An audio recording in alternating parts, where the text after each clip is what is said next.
السلام علیکم ناظرین، کیسے ہیں آپ؟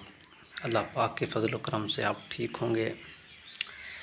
تو آج ہم ایم فل کے ایک ٹاپک عملی تنقید جو پرچہ ہے اس کے 3 جو اہم عنوانات ہیں ابتدائی اس پہ بات کریں گے۔ عملی تنقید، نظری تنقید اور نقد الانتقاد، یہ کیا چیزیں ہیں؟ ان کی ڈیفینیشن، ان کی مثالیں جو ہے نا وہ سمجھانے کی کوشش کریں گے۔ تو ویسے یہ پرچہ عملی جو ہے نا تنقید کے حوالے سے ہے کہ کسی بھی آپ کو جو ہے نا کوئی نظم، کوئی افسانہ یا کوئی ناول یا کوئی تنقیدی کتاب آپ کو دی جائے تو آپ خود اس پر عملاً تنقید کریں۔ تو عملی تنقید ہوتی کیسے ہے اس پر بات کریں گے۔ سب سے پہلے عملی تنقید ہوتی کیا ہے اس پر بات کرتے ہیں۔ عملی تنقید سے مراد یہ ایسی تنقید ہوتی ہے جو شعر ادب یا جو شعر و ادب پر عملاً کی جائے۔ اس طرح کی تنقید کو جو ہے نا ہم عملی تنقید کا نام دیتے ہیں۔ اس کی اگزامپل کی بات کریں تو افسانے کا پلاٹ ہم عملی تنقید میں دیکھیں گے کہ کوئی افسانے پر ہم تنقید کر رہے ہیں تو ہم دیکھیں گے اس کا پلاٹ کیسا ہے، کہانی پن کیسا ہے، کردار کیسے ہیں، جزیات نگاری کیسی ہے، منظر نگاری کیسی ہے۔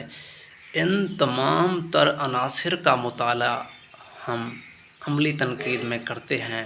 اسی طرح آپ شاعری میں چلے جائیں، اسی طرح آپ ناول میں چلے جائیں تو یہ تمام تر چیزیں آپ دیکھیں گے کہ شاعری میں غزل کی حیت کیا ہے اور غزل کے موضوعات کیا ہیں۔ اس طرح کے جو یہ کیا ہیں والا جو عنصر ہے یہ عملی تنقید میں ہی آئے گا۔ تو جو دوسرا جو ہے نا نقطہ ہے وہ ہے جی نظری تنقید۔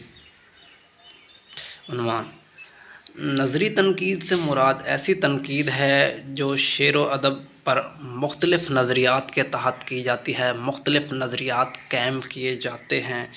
تو ہم اس طرح کی تنقید کو جو ہے نا وہ نظری تنقید کا نام دیتے ہیں۔ اگر اس کی مثال دیں تو دے سکتے ہیں کہ ادب کیا ہے اور اسے کیسا ہونا چاہیے، فن کیا ہے، اسے کیسا ہونا چاہیے۔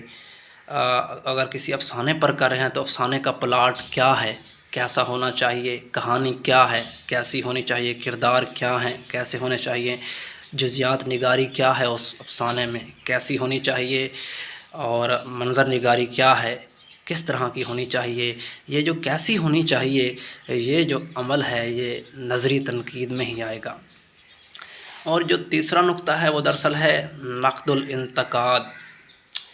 نقد الانتقاد سے مراد پہلے سے کسی فن پارے پر کی گئی تنقید پر تنقید، یعنی کہ پہلے کسی نے تنقید کی ہے اس تنقید پر تنقید کرنے کا عمل جو ہے نا وہ نقد الانتقاد کہلاتا ہے۔ اور یہ تنقید بغیر تحقیق کے ممکن نہیں ہے۔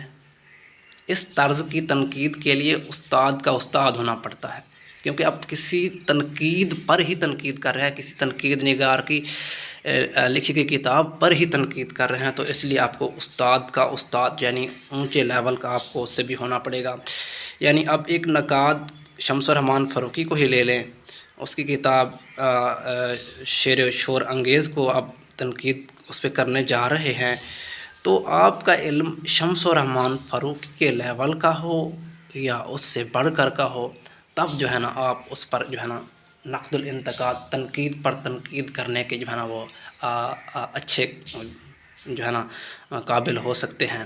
تو یہ چھوٹی چھوٹی جو ٹرمز تھی میں نے یہ بتائیں۔ اب نیکسٹ ہم جو بات کریں گے اس سے اگلے لیکچر میں اردو میں عملی تنقید کے ابتدائی نقوش۔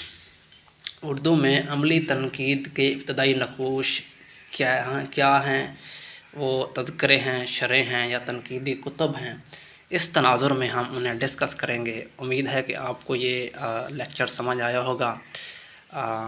تب تک کے لیے اللہ حافظ۔